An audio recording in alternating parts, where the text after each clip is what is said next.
بسم الله الرحمن الرحيم والصلاة والسلام على أشرف المرسلين. Assalamu alaikum wa rahmatullahi wa barakatuh. Bonjour tout le monde. Toujours avec les vidéos في المodule Vision artificielle. Aujourd'hui, on va faire un chapitre sur reconnaissance de forme. On va commencer par une courte introduction. Normalement, les vidéos, c'est pour mes Master 2 électronique des systèmes embarqués.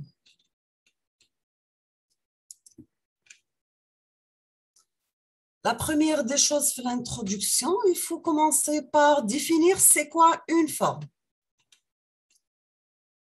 Donc, qu'est-ce qu'on va faire pour reconnaître une forme? La première des choses, c'est localiser la forme.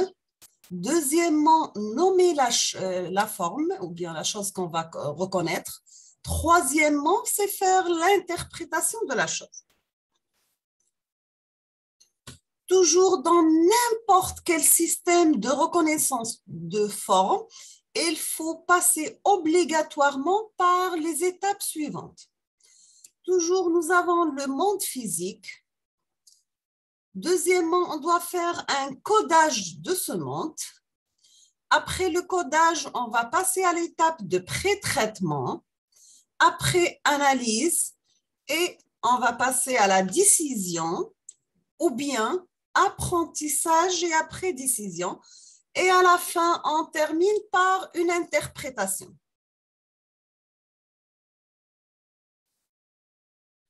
Pour le codage, il a comme entrée un espace des formes analogiques. À travers le codage, on va obtenir un espace des représentations discrètes. Pour les opérations utilisées dans le pré-traitement, donc parmi les étapes utilisées dans les pré-traitements, c'est élimination du bruit, le filtrage, normalisation, seuillage, rehaussement de contraste, morphologie mathématique, soit en utilisant l'érosion, ouverture, amincissement, ou bien la suppression des redondances. Pour l'étape de l'analyse, donc, il a comme entrée un espace des représentations avec la détermination et extraction des indices, plus le calcul des caractéristiques. À la fin, on obtient un espace de paramètres. Donc, on a commencé par un espace de représentation. On va simplifier le modèle pour avoir un modèle plus simple, donc ce qu'on appelle un espace des paramètres. Pour la partie apprentissage, qu'il a pour entrer un espace des paramètres, c'est toujours la sortie de l'étape précédente, en utilisant l'exploitation de la connaissance a priori avec l'extraction de prototypes de classe ou bien de modèles, on aura un espace de nom. Pour l'étape de décision qui a pour entrée toujours la sortie de l'étape précédente, donc c'est l'espace des paramètres en utilisant des classements, soit le classement avec définitif, ambigu avec score ou bien rejet, on aura un espace de nom comme sortie avec l'interprétation en fonction du contexte. Pour l'ensemble de formes, si nous avons un ensemble qui contient deux sous-groupes, un sous-groupe A et B, la première des choses, on peut passer automatiquement à travers l'apprentissage et après on passe à la décision, ou bien, nous pouvons à l'apprentissage, on a dit directement la décision. On appelle A un ensemble d'échantillons pour chaque classe. A égale à faille, donc c'est un apprentissage non supervisé ou bien non guidé. A différentes de failles, donc on aura un apprentissage supervisé. Quel est le principe de réduction de dimension des espaces successifs? La première des choses, elle est importante lors de la phase d'analyse. Elle est finale lors de la phase de décision. Nous avons aussi une histoire de projection successive, plus le choix déterminant des caractéristiques lors de l'analyse. Quelles sont les applications? On peut trouver reconnaissance de forme dans différents modèles. On peut citer la parole, l'écriture, vision, nez électronique. On peut la trouver la commande vocale, dictée automatique, la traduction temps réel des langues étrangères, rééducation de malentendants, indexation de films. Donc, il y a comme discipline, donc ça c'est dans le domaine de la parole, nous avons besoin d'un décodage acoustico-phonétique, reconnaissance de mots, de phrases, de locuteurs, la compréhension du dialogue oral en machine. Dans le domaine de l'écriture, on peut trouver comme application le trait automatique de courrier par lecture et reconnaissance des adresses. Deuxièmement, nous avons l'authentification de chèques bancaires ou bien saisie et archivage de documents. En plus, on peut, comme application, le trouver dans reconnaissance de signature ou bien dans le domaine OCR, c'est Optical Character Recognition, ou bien reconnaissance de caractère optique.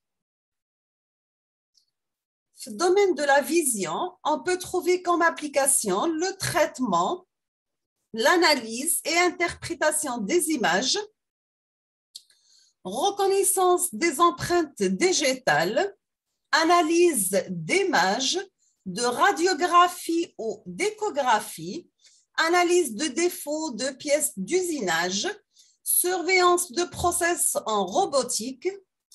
Pour la géophysique, nous avons l'analyse d'images de satellites pour les prévisions météorologiques. Nous avons l'analyse du sol en pétrographie, en plus de l'indexation. Nous avons une forme. Qu'est-ce qu'on va faire? On va passer par la reconnaissance de forme. En plus de l'intelligence artificielle, donc on doit utiliser la perception, soit en utilisant des organes sensoriels, et on passe à l'interprétation, donc c'est l'étape de connaissance. Nous avons deux voies pour la reconnaissance, soit on va utiliser des méthodes statistiques ou bien des méthodes structurelles. Si on va passer les méthodes statistiques, on peut utiliser la théorie de la décision, des approches holistiques, extraction de mesures, caractéristiques globales ou bien des features ou bien des primitives. On peut avoir aussi l'utilisation de partitionnement d'espaces de paramètres. Pour les méthodes structurelles, nous avons la théorie des langages, l'approche par décomposition, la décomposition en un ensemble de composants ou bien patterns primitifs, l'analyse grammaticale selon des règles syntaxiques. Pour l'analyse, nous avons deux voies possibles. Soit on peut passer par des méthodes globales, c'est-à-dire à partir des formes simples, en utilisant des méthodes numériques ou bien quantitatives, ou bien on peut utiliser la logique ou bien qualitative. La deuxième voie, c'est structurelle. On aura des formes riches en informations structurelles, la description en forme primitive et l'agencement relatif de ces sous-formes. Maintenant, nous avons pour l'étape de la décision, on peut avoir des méthodes statistiques ou bien structurelles. Les méthodes statistiques, nous avons classification automatique, discrimination fonctionnelle, des méthodes connexionnistes, des méthodes statistiques bayésiennes, ou bien on peut utiliser la méthode des cas plus proches voisins. Pour les structurelles, nous avons des structures de graphes, structures syntaxiques, programmation dynamique, des méthodes stochastiques.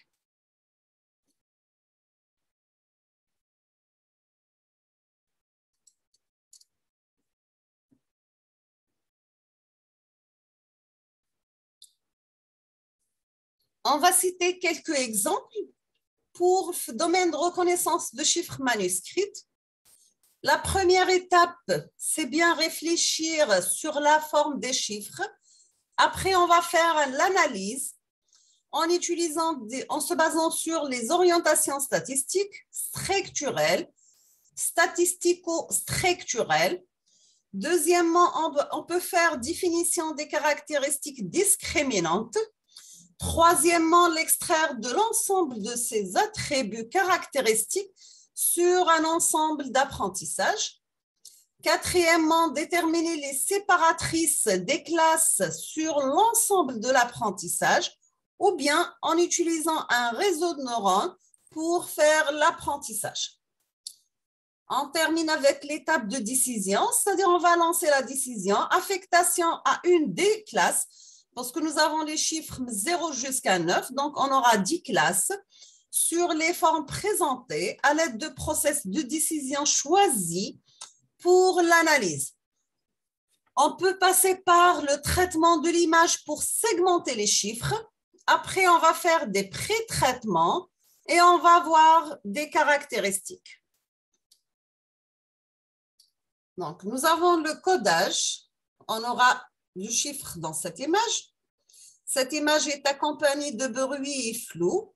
On peut faire des pré-traitements, par exemple, filtrage du bruit, la normalisation, avoir la squelette et utiliser la segmentation. Après, on passe à l'analyse. Nous avons au départ une base de données qu'on va utiliser comme apprentissage. L'apprentissage, la décision, on va, par exemple, cette valeur ou ce chiffre correspond à 3 avec un score de 0,6. Donc, le 0,4, soit c'est ambiguïté ou bien rejet. D'accord? Maintenant, si on va passer à notre problème, le problème de la segmentation de mots en caractère ou en graphème. Sachant que le mot graphème, c'est bien une lettre, caractère ou bien pseudo-caractère ou bien un caractère avec deux caractères, d'accord? Les approches holistiques de la reconnaissance de forme sont utilisées, par exemple, emplacement de la ligature par projection verticale ou bien projection horizontale, et on peut utiliser aussi la programmation dynamique. Pour l'image, toujours l'image, on va la considérer comme une matrice. Donc, cette image et interpréter cette partie de l'image, on va l'obtenir sous forme d'une matrice. Il y a des lignes et des colonnes, des valeurs. On peut avoir l'image dans un format portable, l'extension PGM, PPM ou bien PBM. D'accord?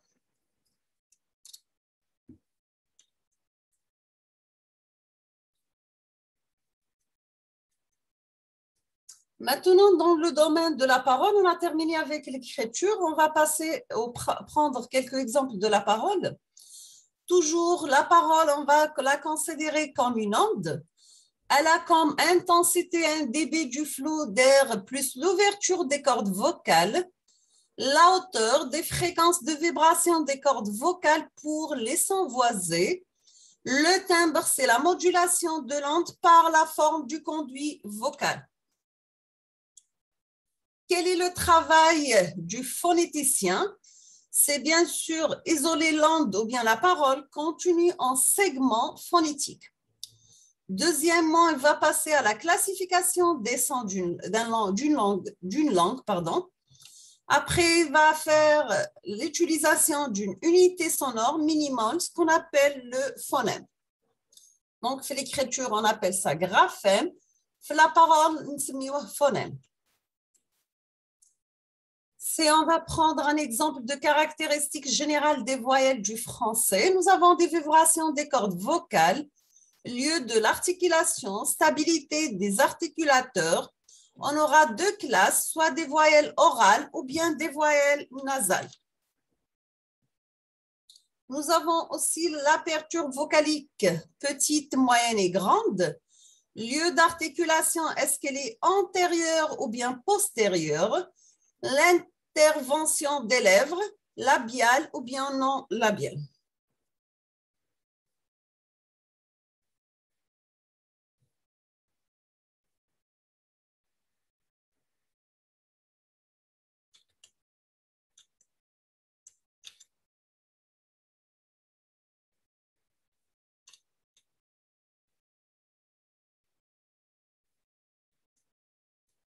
Toujours avec les caractéristiques acoustiques des voyelles. Du français, nous avons des sons voisés. Et résonance de l'onde glottique dans la cavité orale. On aura des formants qui sont les maxima du spectre d'énergie par ordre décroissant.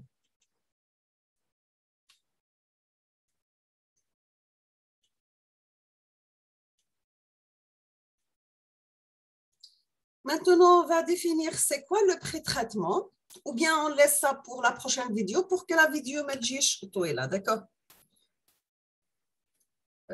Sommes à la fin de cette première partie. Je vous remercie infiniment pour votre attention. Je vous souhaite bon courage, bonne chance, beaucoup de succès à la prochaine vidéo, Inch'Allah. Merci beaucoup.